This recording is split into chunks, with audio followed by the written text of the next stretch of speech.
مشروع مستاسو د ټولو دې مبارک شي. محترم ملګرو او یقینا ډیر زیات خوشاله یم په دې خبره باندې چې دا کوم بچو قرآن کریم زده کړ نو که زه په دکان کې که زه په لار یم که زه په ګاډي کې که زه په هر ځای کې خو دې زړه کې مطمئن یم چې دې کې زما حصه ده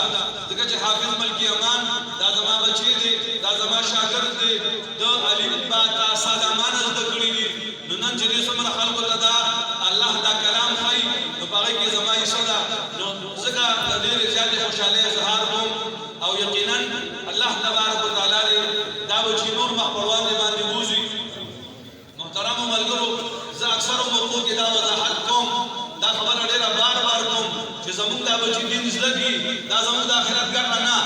دا خبره نه کوم چې بچي قرآن په ناظره باندې زده کړي الله به مور پلار ته تاج ورپسروي دا خبره هم نه کوم چې بچي قرآن کریم په حفظ باندې زده کړي الله به د هغه په سفارش باندې لس کسان چې کوم دین وسه کوي هغه جنت ته داخلي زه دا خبره نه کوم دا به علما تاسو ته کوي زه درته دا خبره کوم چې کوم بچي دین زده کړه دا به د مور پلار دنیا کې په کار باندې راځي هغه د آخرت ګټه په خپل ځای باندې ده د دنیا ګټه څه ده چې هغه خلک چې چا بچو د دین نه دي ښولې د هغې بچي چې کوم دی د هغې په کار باندې رانغلل زه د آخري خبره کوم که یو منټ پرې ولګي خو ډېره ضروري خبره ده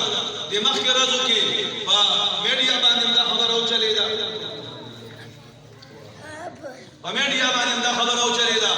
د نیویارک سره خوا کې یو ملک دی کونیکټډ ورته وایي یو زنانه عدالت ته درخواست ورکړ او درخواست کې دا لیکلي چې زما دا بچی دی ما سره په کور کې اوسېږي خو زما د سره په هفته کې ملاقات ونه شي په میاشت کې ملاقات ونه شي عدالت ته وي چې تاسو ماله په دې بچي باندې وخت مقرر کړئ چې ماله وخت راکوي عدالت هغه بچی راوغوښته او دغه نه طلب وکړو چې یاره څه وجه ده چې ستا او د مور ملاقات نه کېږي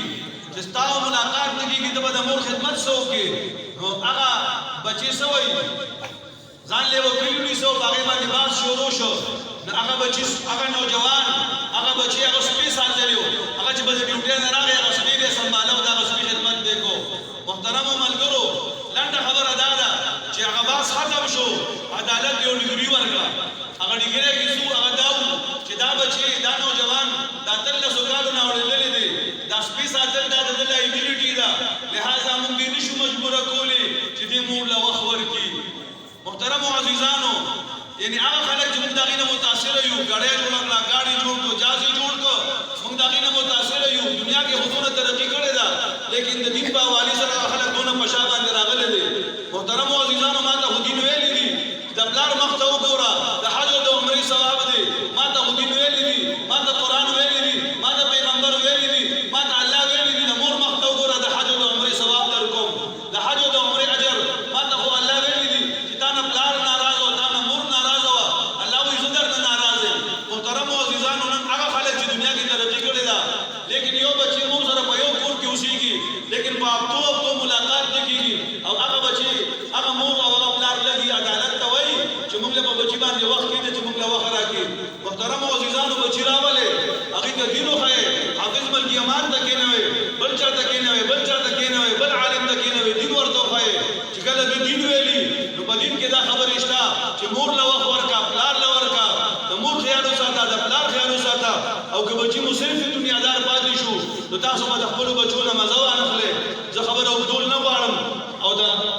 حضرت مولانا صاحب مولانا حمید صاحب جی په دې خبره باندې ډېر خوشحال یم چې پروګرام یې مختصر کړ راغونډې کړ نو اوس انشاءالله تقسیم انعامات کوو خو دا خبره مې دې دپاره کوله چې چا بچي باندې دین زده کړ د ګټه وکړه ګټه د تاوان نه دی کړې آخرت هغه خبره ګټه نه یادوم د دنیا هم ګټه وکړه انشاءالله د چا بچي چې دیندار وي دغه بچي به د مور پلار دنیا کې څه کوي په کار باندې راځي. اوس انشاءالله زه به یو طالب علم راغواړم او دارنګې هغه ته به زموږ مشران حضرت مفتی صاحب جي مولانا امجد علي صاحب جي او دارنګې زموږ نور علماء کرام هغې به راځي هغه بچي ته به خپل انعام طالب علم حفظ القرآن سند او دارنګې خپل سند او خپل انعام دا حاصل کی جناب حافظ حضر حیات سے دیکھم دیکھیے رشد فجر دا جی دا حفظ کلاس تے او استاد محترم حافظ لیاقت علی سے جی جناب حضر حیات سے بندے عبدالرحمن سے शाबाश दारंगी बल मोहतरम बल गुलाले बल खुश नसीबा हाफिज मोहम्मद मुदस्सिर